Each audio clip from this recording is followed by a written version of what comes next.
The expeditionary fleet of the Valen Concord had scouted thousands of systems across the galaxy. They had seen feral planets, unstable stars, and rogue war machines, but never anything like this. Floating in the void between two dead suns was a ship, massive and ancient, its surface scarred by centuries of violence. Sensors scanned it once, then again, and again. The results made their blood chill. The vessel was from a Class 15 Deathworld. Planets above Class 10 were considered nightmares, worlds where the very environment tried to kill you. Class 15 was theorized to be unsurvivable. No known civilization could have risen from such a place. And yet, this ship had a crew. Commander Selrix of the Valen flagship leaned over the display. "What do we know of the species aboard?" His science officer looked pale. "Bioscans are inconsistent. High gravity tolerance, aggressive immune systems, dense musculature. Their genetic profile shows a history of constant predation and extreme planetary upheaval." Selrix frowned. "So they're monsters?" The officer hesitated. "They call themselves humans." The Valen fleet decided to approach cautiously, broadcasting peaceful greetings.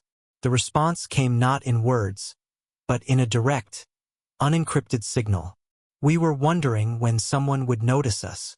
A figure appeared on the comms feed, female, armored, calm. Her eyes carried the sharpness of a predator at rest.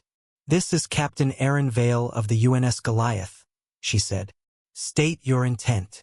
Selrix composed himself. "We wish to establish peaceful contact. Your vessel, it is from a Class 15 Deathworld?" "How is that possible?" Captain Vale smiled faintly.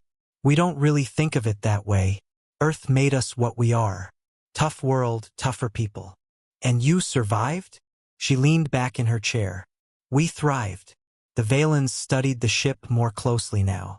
Its hull wasn't just armored. It was layered with alloys their scanners couldn't name. Weapon signatures hinted at energy levels forbidden by most interstellar treaties. More alarming was the crew count. Only a few hundred, yet life signs pulsed with vitality far beyond baseline norms. Selrix whispered to his aide. "One of their soldiers is worth 10 of ours." The aide whispered back, "Then hope they remain friendly." Days passed. The Goliath accompanied the fleet as they explored nearby systems, its humans casually walking on the hull during repairs, surviving radiation flares that would cook most species alive, and conducting deep space EVA with only minimal suits. Whispers spread among the Valen ranks. This species came from a planet where megafauna hunted sentience, where seas boiled and froze in the same season, where viruses learned faster than medicine. And these humans didn't just survive it, they launched starships from it. Tensions rose when a pirate faction attacked the convoy, assuming the humans were vulnerable newcomers. They learned otherwise.